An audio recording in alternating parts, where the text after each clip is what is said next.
Welcome back to TechCrumbs. Today we're going to show you how to find your phone with the Xiaomi Mi Watch Lite, and in this case an iPhone.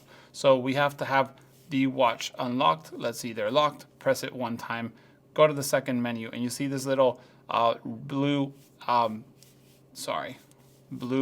icon with the little sides that's vibrating. So we click it here and we say find phone. It won't make any noise. It will only start buzzing.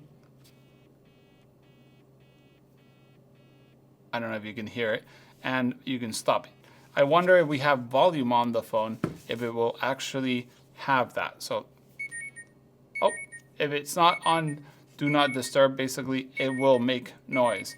So as you can hear, now it's making noise. We find our phone, we grab it, and it's ready. But you do have to remember that you have to have the vibration toggle off or on to hear noise. If not, it will only vibrate. So yeah, that's how you do the find your phone with the Xiaomi Mi Watch Lite. Thanks for watching. If you have any questions, let us know in the comments below. See you in the next one.